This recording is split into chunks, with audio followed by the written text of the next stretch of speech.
Everyone has heard of the witch hunts during the Middle Ages, when innocent women were executed simply for their appearance or for being accused of dealings with the devil. While those times may seem long past, irrationality and superstition have not disappeared. In the 1980s, a wave of hysteria swept through the United States and Canada, a phenomenon known as the Satanic Panic. During this period, people were actually taken to court for allegedly using children in dark, satanic rituals. Concerned parents dug tunnels beneath daycare centers searching for hidden satanic chambers. Police departments began studying occult symbols. Even major corporations had to publicly defend themselves against bizarre accusations of devil worship. The panic was largely fueled by a book published in 1980 called Michelle Remembers, written by Canadian psychiatrist Lawrence Pasdar. It detailed therapy sessions with a woman named Michelle, who claimed to have recovered memories of horrific abuse at the hands of Satanists during her childhood. According to the book, Michelle witnessed human sacrifices, participated in blood rituals, and even spoke with Satan himself, before being saved by Jesus, the Virgin Mary, and the Archangel Michael. The book became a bestseller in the US and other English-speaking countries. However, investigative journalists later revealed serious inconsistencies. Michelle's neighbors, former teachers, and daycare workers stated she never went missing for long periods and had no visible signs of trauma. The cemetery where rituals allegedly occurred was located in a busy residential area, making it unlikely that any screams would go unnoticed. Despite the implausible claims, the highly religious American public accepted the story as truth. Later, Michelle and Pasdar married, raising ethical concerns, and the two began giving interviews on major TV and radio shows. Soon, others began reporting similar recovered memories of satanic abuse, and the panic spread across the country. At the same time, U.S. law was amended to require doctors to report any signs of abuse, no matter how minor.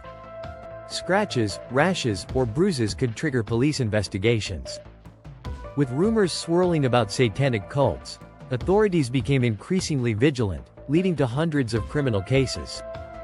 Children, asked leading questions by investigators and social workers, began making wild claims. They were often praised for giving the right answers or repeatedly questioned until they changed their stories. These coerced testimonies sent dozens of innocent people to prison. In one case, a prosecutor claimed that children at a daycare were stabbed with daggers, forced to eat infant flesh and drink urine, dressed as pumpkins, and thrown into pools filled with sharks. He also alleged that the children were transported to Mexico during regular daycare hours for further abuse. Though absurd, these accusations were taken seriously by the courts. Over 10,000 reports of satanic ritual abuse were filed in the U.S. Hundreds went to trial. While most defendants were eventually acquitted, many were sentenced, some to life in prison, based on nothing but testimony. Some spent decades behind bars before being exonerated and receiving compensation.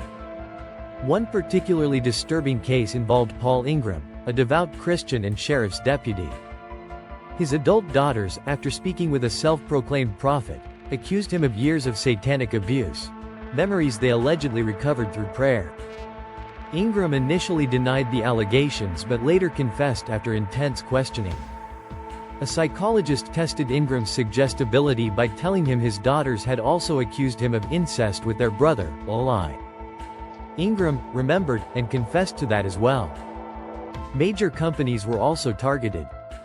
Procter & Gamble faced accusations due to a logo featuring a crescent moon and 13 stars. Religious groups claimed this was satanic symbolism.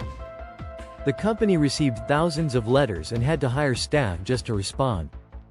Despite official explanations, the stars represented the original 13 U.S. colonies, the rumors persisted, and the logo was eventually changed. Rock musicians were frequent targets.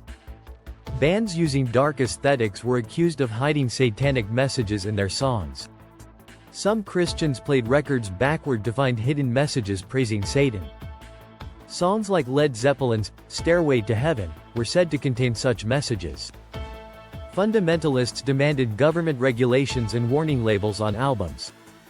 Experts claimed these subliminal messages caused youth to become Satanists or commit crimes, even when played normally. Of course, these claims were unfounded. The phenomenon is called pareidolia, when the brain perceives familiar patterns where none exist, like faces in clouds or words in white noise. When listeners are told what to hear, their brains often fill in the blanks. Even the tabletop game Dungeons & Dragons came under fire. In the absence of widespread video games, the game was hugely popular among youth. Religious activists accused it of promoting Satanism due to its themes of magic and monsters. Ironically, the negative publicity boosted the game's sales. A children's book titled Mommy, Don't Make Me Go Back also emerged during this period. It featured vivid illustrations depicting a child's experience of being trapped in a satanic cult, with her teachers cast as villains. This book was part of a series addressing heavy topics like drug addiction and abuse, but the satanic-themed edition stood out for its disturbing tone.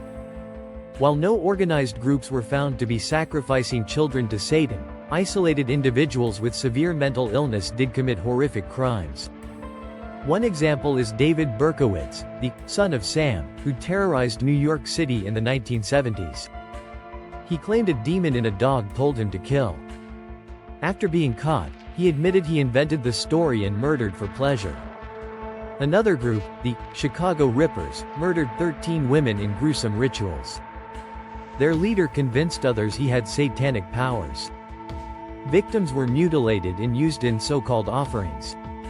In Mexico, Adolfo Constanzo, a self-proclaimed wizard, formed a cult of narco-Satanists.